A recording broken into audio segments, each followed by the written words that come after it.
Hi, I'm Natalie, 32, and 3 months ago my entire family tree spontaneously combusted because my brother tried to ship his children to my apartment like they were return packages from Amazon. And the kicker? The taxi driver got the address wrong. That one tiny error set off the kind of fallout normally reserved for nuclear accidents and celebrity divorces. Let me set the scene. It was a Thursday morning, official day one of my first real vacation in a year and a half. I'd spent weeks preparing for it, cleared deadlines early, meal prep like I was auditioning for a cooking show, stacked a mountain of books so high it looked like a literary Jenga tower. I was ready to do absolutely nothing. And I mean nothing. My biggest planned exertion was lifting a wine glass with proper wrist alignment.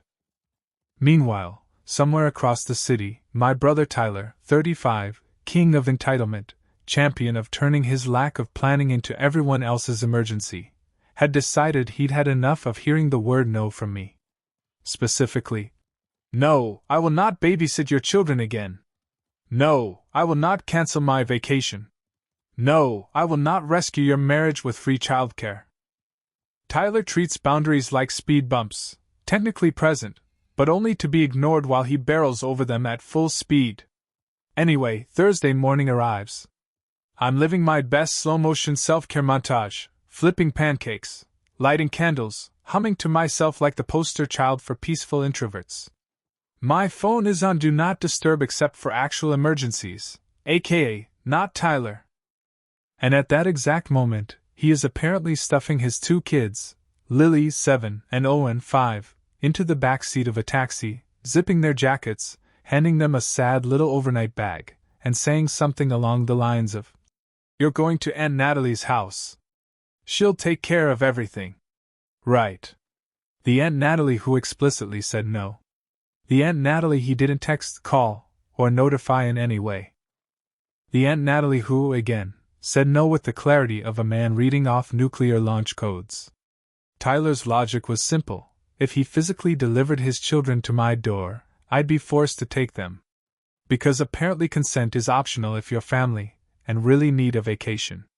Except, this is the part where the universe stepped in like, "Oh honey, absolutely not." He gave the taxi driver the wrong address. Not my address. Not even my street. Just close enough to feel cosmic. The driver punched in the numbers, shrugged at whatever was on his GPS, and drove away with two small kids who had no phone, no note, no clue what was happening other than, "And Nat."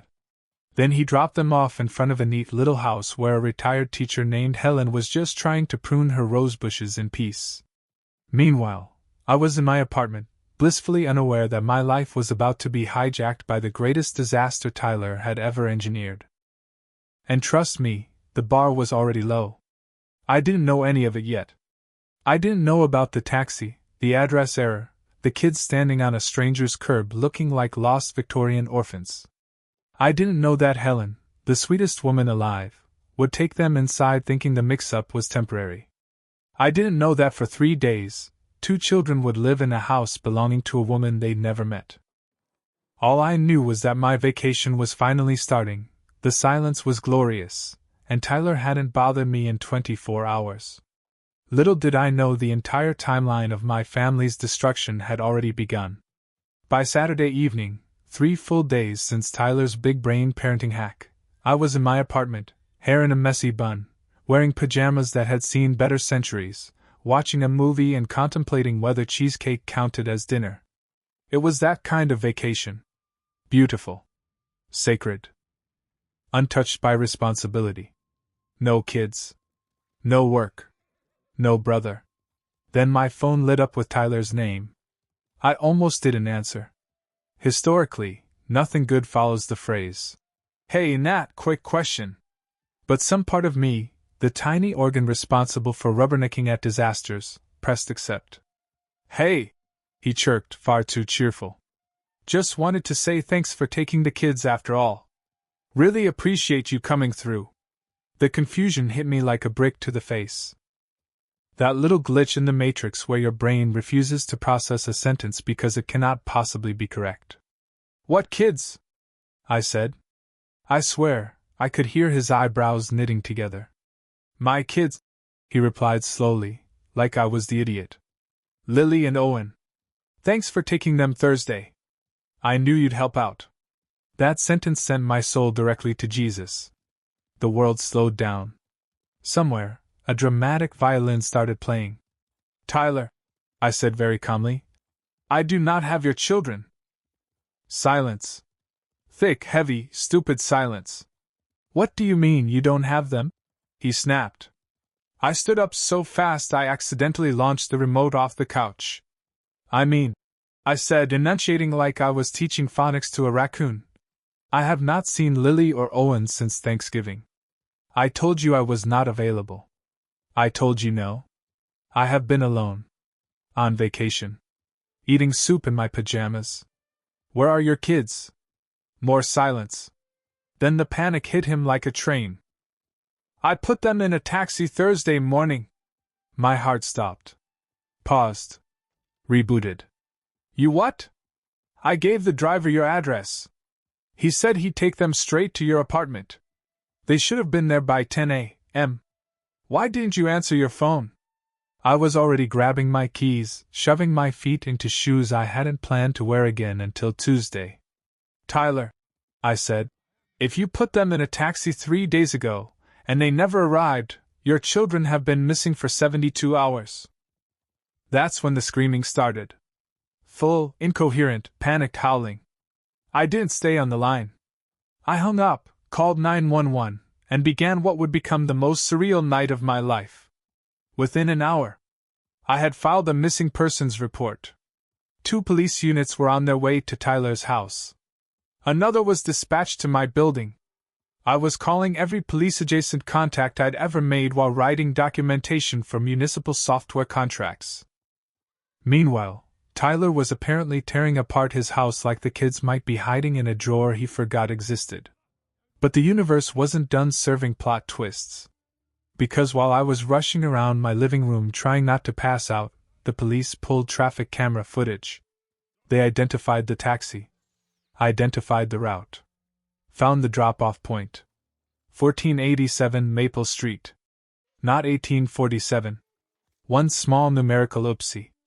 4 miles away.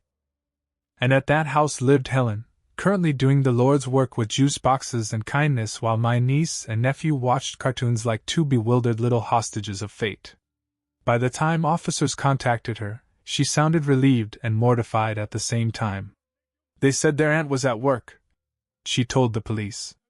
I thought their parents would come soon. Nope. Their father was off on a cruise, sipping piña coladas and believing I had magically forgiven him. 3 days. 72 hours. 2 kids. 1 retired teacher. And me, still in pajamas, attempting to process the fact that my brother's negligence had just speedrun its way into a full-blown CPS case. And it was about to get much, much worse. I drove to Helen's house like my soul was trying to exit my body through the gas pedal. By the time I pulled up, 2 patrol cars were already there, lights off but engines idling, the quiet kind of police presence that tells you things are bad, but controlled. Helen opened the door before I even knocked. Sweet woman. Gray bob, gardening apron still on, eyes full of concern and apology she absolutely did not owe anyone. And behind her, in the living room, sat Lily and Owen, alive, safe, terrified, clutching stuffed animals and staring at the doorway like they were afraid the universe was about to drop another surprise on them. And Nat? Lily whispered. It shattered me. Not broke, shattered. My heart went straight through the floor, bounced twice, and rolled away under the couch. They ran to me. Full speed. Clung to my legs like they were trying to fuse themselves to my bones. Both talking at once. We got lost. The taxi left. We didn't know where you were. We thought you went away forever. Helen gave us cookies. I scooped them up, both at once, because my body decided I was temporarily capable of feats normally reserved for firefighters and Marvel characters. I kept telling them, "You're safe, you're safe, you're safe," like a broken record. Meanwhile, the officers were asking Helen questions. She answered all of them truthfully and gently. She'd assumed it was a simple mix-up. The kids were clean, polite, unharmed. She thought someone would come looking. And the sad, infuriating part? Her assumption wasn't unreasonable. It just didn't involve Tyler. The officers had me give a full statement in her kitchen, while Lily sat on my lap and Owen sat wedged between us like a sandwich filling, just in case reality wasn't traumatic enough. Then they followed me home to ensure safe reunification. Because after 72 hours missing, the rulebook gets very involved. Tyler was already at my apartment building. I saw him before he saw us, outside the entrance, pacing, sweating, looking frantic and furious in the way only a man who created his own disaster can look. The moment he spotted the kids in my car, he sprinted over like he'd personally rescued them from a burning building. He yanked my door open. "Where were they?" he demanded. Not hugged them. Not checked on them. Not asked if they were okay. No, demanded answers from me. As if I'd misplaced children, he had literally launched into the city like confetti. "At the wrong address," I said, stepping between him and the kids because his energy was already chaotic. "They were dropped off 4 miles from here. They've been with a stranger for 3 days. His face went white. Then red. Then some blotchy in-between shade usually reserved for people reacting to shellfish. "I gave the driver your address." "No," I said, with the calm rage of a woman about to burn a bridge while roasting marshmallows over it. "You gave him the wrong address. And then you never checked in. Never called me. Never verified they arrived. You went on vacation. I thought you'd call if something was wrong. I told you I wasn't babysitting." An officer stepped forward then, thank God, because Tyler was about to explode in an unhelpful and extremely arrestable direction. "Sir," the officer said, "we need to speak privately about your actions this week." That's when the turning point hit. The moment the story split in half. Because Tyler finally realized this wasn't a family argument. This was a police matter. A CPS matter. A "your children were missing for 3 days because of you" matter. He tried spinning it immediately. "It was a misunderstanding. My sister always babysits. She didn't answer her phone. It's not my fault." The officer's face didn't move. "Sir, you placed 2 minors in an unaccompanied taxi. You did not confirm their arrival. You did not check on them for 72 hours. You left the state. That is legally defined as neglect and abandonment." I swear I watched the words physically hit him. He swayed. He blinked. He opened his mouth, then closed it. The kids hid behind me. That was the moment. The pivot point where everything, his marriage, custody, reputation, future, began its terminal slide into the abyss. And all he could choke out was, "Natalie, please don't do this." But there was nothing to do. He'd already done it. I got the kids inside my apartment, while Tyler was still outside unsuccessfully explaining to the officer how all of this was somehow everyone else's fault. Inside, Lily went straight for my couch and curled into a blanket burrito. Owen followed her, and immediately fell asleep sitting fully upright like a tiny traumatized meerkat. I tucked a pillow under his head and he toppled over like a felled tree. 3 days of stress will do that to small humans. Once they were settled, I stepped back outside to deal with Tyler, who had moved from panicked explanation to angry victim narrative, with the speed of a man who'd been practicing these transitions for years. He wheeled toward me. "I cannot believe you told the police about this," he hissed. "You're blowing everything out of proportion. It was one mistake." "One mistake?" I repeated. "You shipped your children across the city in a taxi like they were dry cleaning. That's not, Natalie, come on. You know I thought you were going to take them. If you hadn't ignored your phone." I held up a hand. "No. We're not doing this. You are not blaming me for this." I pointed to the officer, who was standing about 4 feet away, taking notes with the bored patience of a man who's seen every flavor of stupid. "Explain it to him. I'm done." That must have hit his pride, because Tyler's face contorted like he'd swallowed a lemon that personally offended him. "You're doing this because you're angry we took the cruise, aren't you?" I laughed. Full, sharp, disbelieving. You think I called the police out of spite? Tyler, they were missing. For 3 days. I didn't even know you'd sent them anywhere. Because you turned off your phone, he shouted. It was my vacation. I told you I wouldn't be available. My phone was on silent except for emergencies. But even then, you never followed up. You never called to check if they got here. You just assumed the world bent to your convenience. That shut him up for exactly 3 seconds. Then he tried a new angle. You should have known something was wrong when I called. I assumed you were going to guilt-trip me again about babysitting. Because that's what you do. How was I supposed to guess you'd physically launch your children into the city like 2 tiny FedEx parcels? The officer cleared his throat.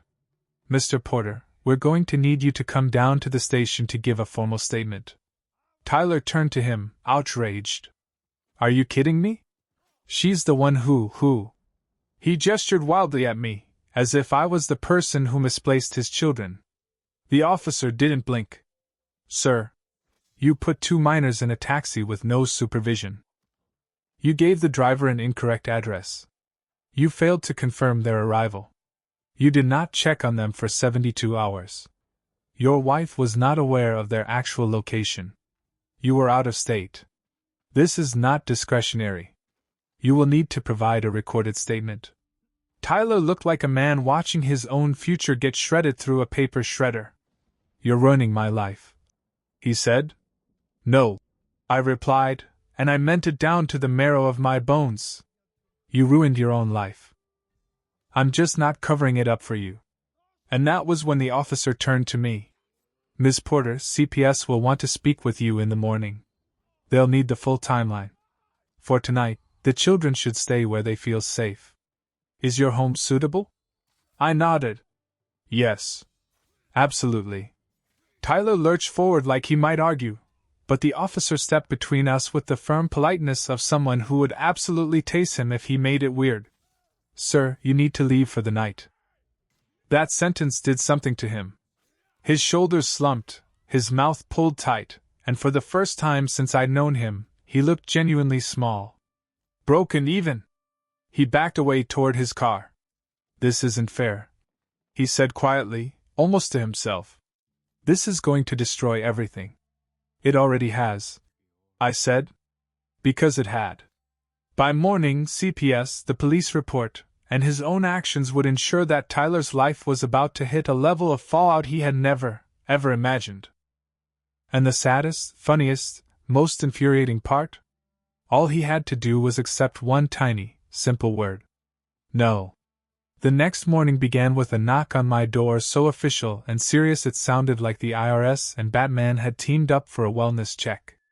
I opened it to find 2 CPS investigators, clipboard energy, calm expressions, the kind of people who've heard every excuse under the sun and have built immunity to nonsense. Behind them, a police officer lingered in the hallway, just in case Tyler decided to make a surprise appearance and attempt an interpretive dance of denial. Ms. Porter, one of the CPS workers said, we'd like to speak with you about the events of the past week and your brother's children. I let them in. Lily and Owen were still asleep, Owen starfished across the futon like he had fought 12 dragons in one, Lily buried under 4 blankets like a tiny, traumatized burrito. We sat at my kitchen table. I told them everything. Every detail. The repeated babysitting manipulation. The crew's request. My explicit no. Tyler's guilt campaign. His unexpected call. The taxi. The wrong address. The 3 missing days. The police retrieval. Every time I thought, this sounds too insane to be real. One of the CPS workers nodded like, unfortunately, ma'am, this ranks as mild on the spectrum of stupid things parents do. Halfway through, they looked at each other. Then one said, we'll need to interview the children, but based on what you've provided, this case meets criteria for neglect. Translation: Tyler was in trouble. Real trouble. The kind you can't charm, gaslight, or guilt-trip your way out of. While CPS talked quietly in the hall, I made coffee and tried to ignore the nausea spiraling in my stomach. I wasn't trying to destroy my brother's life. But I also wasn't about to pretend his choices hadn't put two little kids in danger. Lily wandered into the kitchen wearing one of my oversized t-shirts, rubbing her eyes. "And Nat?" she whispered. "Are we going home today?" I knelt down. "You're safe here," I said gently. "When the grown-ups finish talking, we're going to make sure everything is okay, all right?" She nodded against my shoulder, small and shaky. After they interviewed the kids, CPS thanked me for cooperating and said they'd be contacting Vanessa. Because yes, Tyler had not told his own wife anything, and yes, they needed her statement next. And then, just as they were leaving, one of them turned back. "For what it's worth," she said quietly, "you did the right thing calling the police. Not everyone does. The kids are lucky to have you." It hit harder than I expected. Because while all this was unfolding, there was a part of me doubting everything. Wondering if I was somehow making it worse. Wondering if Tyler would weaponize the narrative and paint me as the villain for life. Turns out I didn't have to worry about that. He would absolutely do that. Just, not successfully. Because the fallout hit him faster than any of us expected. By noon, Vanessa had been contacted. By 1 p.m. She was blowing up my phone with frantic, shaking texts. "What do you mean he left the kids with you? He said they were with his parents. What taxi?" She arrived at my apartment at 2:17 p.m. Her face was pale, stunned, devastated, betrayed. She went straight to the kids, hugged them so tight I thought she might fuse with them. They cried. She cried. I pretended not to cry. It was a moment. When she finally stood, her expression went from heartbreak to full volcanic fury. "I'm filing for separation," she said. "Today." And she did. Meanwhile, Tyler was learning the words, child endangerment, and supervised visitation, from people who definitely did not care that he thought he was a good dad. Except for that one time. The avalanche had officially begun. And it was about to get a whole lot bigger. If you've never witnessed a man's entire life implode in real time, let me paint you a picture. By Monday morning, Tyler had gone from smugly sipping cocktails on a cruise to Googling whether crying counts as a medical emergency. And the universe wasn't done with him yet. CPS scheduled formal interviews for everyone involved. Vanessa showed up ready to deliver a dissertation titled Reasons My Husband Should Not Be in Charge of a Tamagotchi, let alone 2 children. She had receipts, screenshots, texts, his lies, everything. Tyler did not show up with receipts. Tyler showed up with attitude. According to the CPS worker who later, very professionally, summarized it for me, he spent the entire interview shifting blame with the confidence of a man who had never once been correct in his life. His arguments included, "My sister always babysits, she should have expected it. It's not abandonment if it's family. It was only a few days. She was on vacation. She wasn't doing anything important." This is being blown out of proportion because people hate dads. CPS wrote all of it down. They love notes. Meanwhile, Vanessa calmly explained that Tyler had lied to her about the kids' location, fabricated stories about them being at his parents', sent her old photos claiming they were from today, avoided letting the kids talk to her, abandoned them across the city, and then partied on a boat. When she finished, the room was silent long enough for someone to knit a scarf. After interviews, CPS made their recommendation. Emergency removal. That meant the kids were placed under temporary state supervision while the court determined custody, usually a nightmare scenario. But compared to 3 days at the wrong address? The bar was subterranean. Vanessa was devastated but cooperative. She understood it was procedure. She also understood this process existed because of one person, and that person wasn't her. Tyler, though? He lost his mind. He called me from a blocked number and left a voicemail that began with, "Natalie, you need to fix this," and ended with, "I swear to God, you're ruining my life." I saved the voicemail. Not out of spite. Out of insurance. Because people who can't accept no have an incredible talent for rewriting history. The custody hearings started 2 weeks later. 3 separate court dates. I attended all of them because I was subpoenaed, and also because apparently Tyler's lawyer planned to argue that I was a vindictive sister with a personal vendetta. His attorney tried everything. It was an honest mistake. Ms. Porter overreacted. The children were unharmed. My client was under stress and trusted his sister. She should have been reachable. The judge looked at him like he just suggested gravity was optional. When my turn came, I sat down, took a breath, and walked the court through the timeline. Every message. Every boundary. Every refusal. Every ignored warning. Every minute the kids were missing. The courtroom was silent except for Tyler whisper yelling at his lawyer. When I finished, the judge leaned back and said, "Mr. Porter, this is not a misunderstanding. This is gross negligence." Tyler's face did a thing, a sort of twitchy collapse, like a puppet whose strings had been cut.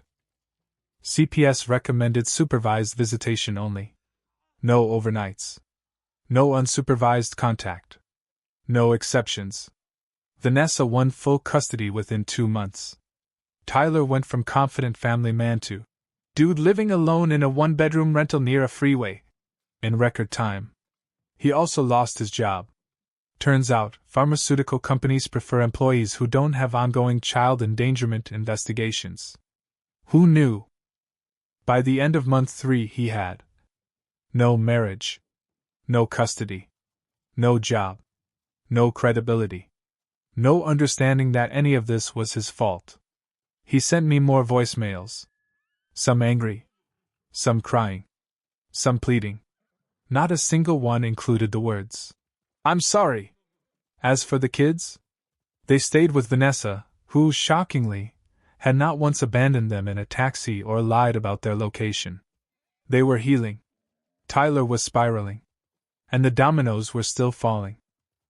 In the months that followed, the emotional carnage spread through the family like a gas leak, silent at first, then explosive.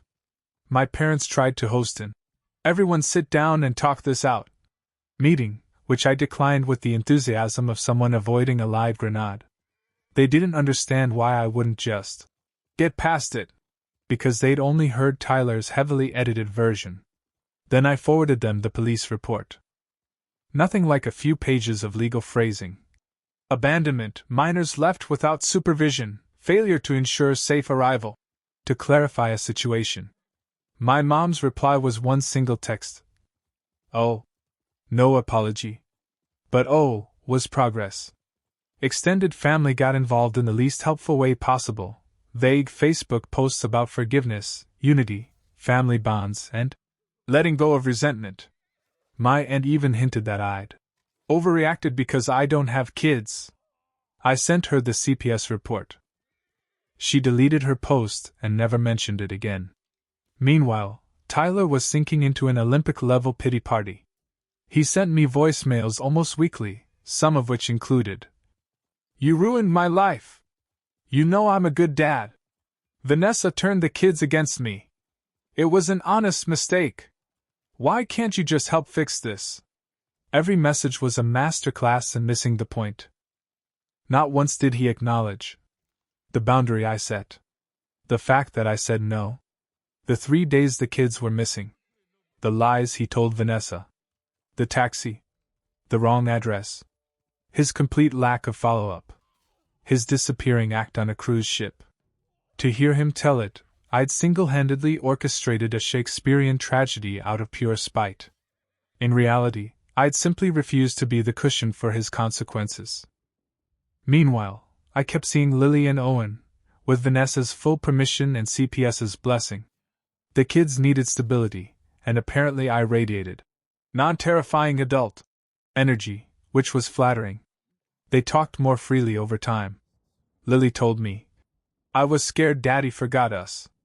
Owen said, "I thought we did something wrong." Nothing has ever made me want to fight a grown man in a parking lot more than those words. I reassured them again and again, none of it was their fault. Back on Tyler's side of the universe, he was unraveling creatively.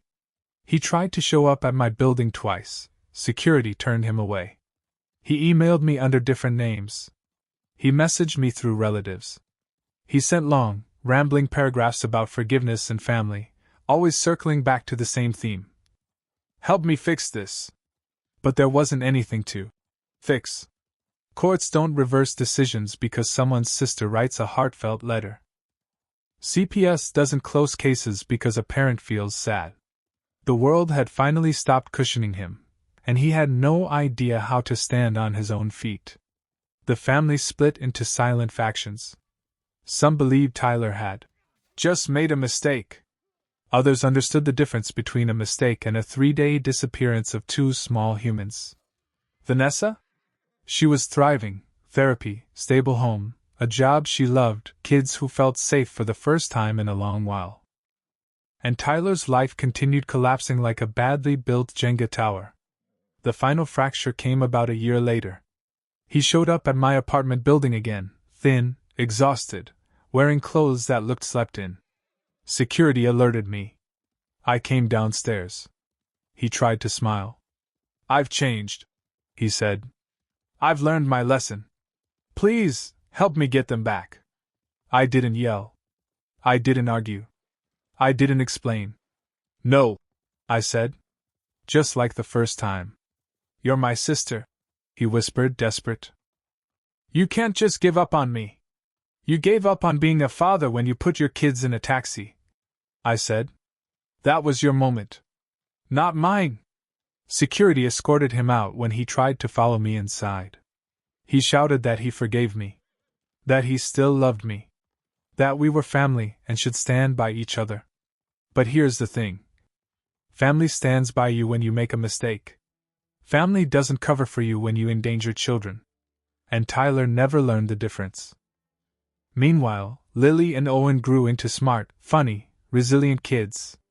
Lily started reading books about the law. Owen built computers out of spare parts. Their world was safe, predictable, stable, which is what they deserved from the start. Tyler remained stuck, replaying a story where he was the victim and everyone else ruined his life. But the truth was much simpler. He wasn't ruined. He was revealed. And his life had one more collapse left before the story ended. 2 years have passed since the great taxi debacle, and the last chapter of this story didn't arrive with fireworks or screaming or any kind of dramatic showdown. It came quietly, fitting really, because consequences don't always explode. Sometimes they just settle. Tyler drifted between jobs for a while. Sales, retail, seasonal work at a hardware store. Anything that didn't require a clean background check or emotional maturity. His social circle shrank down to 2 drinking buddies and a cousin who still believed. The courts are biased against fathers, mostly because it made him feel better about his own lousy parenting. He kept trying to contact me every couple of months. New email, new number, new angle. Sometimes angry, sometimes pleading, sometimes trying to weaponize nostalgia like we were characters in a sentimental movie instead of 2 adults living very different lives. I didn't block everything. I kept the messages. All of them. Just in case. Vanessa flourished. She found a therapist who specialized in rebuilding after long-term emotional manipulation. She got a promotion at work. She bought a small house, bright, warm, lived in. The wallpaper had dinosaurs because Owen loves them, and the living room had shelves full of books because Lily is devouring her way toward a law degree at age 14. They're happy. Deeply, beautifully happy. Every time I visit, Lily argues about case law like a tiny attorney with righteous fury, and Owen tries to convince me to help him build a gaming PC out of questionable parts he found on online marketplaces. Their lives feel full. Safe. Normal. And that normalcy is the most powerful evidence of how far they've come. Tyler, meanwhile, still tells his preferred version of the story to anyone who will listen.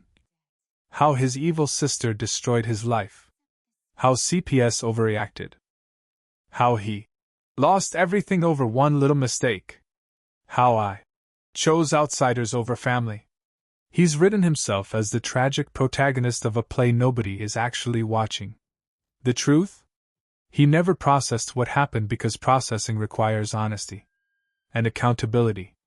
Two things he avoids with religious devotion. The last time I saw him, not spoke, just saw, was 8 months ago in a grocery store parking lot. I came out with a cart full of produce and found him sitting on the curb, staring at nothing, like his brain had blue-screened.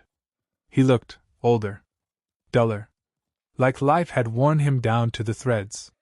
He noticed me, stood, and opened his mouth like he had some grand speech prepared, something emotional, manipulative, or both. I didn't give him the chance. "Don't," I said. And he didn't. He just stood there, deflated, watching me put bags in my car. Not angry. Not pleading. Just empty. I drove away, and for the first time since the whole nightmare began, I realized something. It wasn't anger holding him back. It wasn't grief. It wasn't the courts. It wasn't me. It was that moment on the curb, quiet, heavy, honest, that revealed the truth. Tyler wasn't ruined by a single choice. He was ruined by a lifetime of believing consequences didn't apply to him. A lifetime of assuming someone, me, Vanessa, our parents, would clean up his messes. A lifetime of equating family with free labor. The taxi wasn't the beginning of his downfall. It was simply the moment the world finally stopped cushioning him from reality. As for me, I still freelance. I still guard my time like it's a rare gemstone. I still read on weekends and decline invitations to babysit with the unapologetic confidence of a woman who has seen what happens when you let guilt talk you out of boundaries. I also still see Lily and Owen regularly. They come over to my place for movie nights. We bake cookies. We talk about school. They know they are loved, safe, and valued. Every time I look at them, I'm reminded of one thing. Sometimes protecting kids means refusing to protect the adults who failed them. And if there's one lesson I learned through all of this, it's that family is not defined by blood. It's defined by behavior. The people who show up. The people who take responsibility. The people who keep children safe, not because it's convenient, but because it's their duty.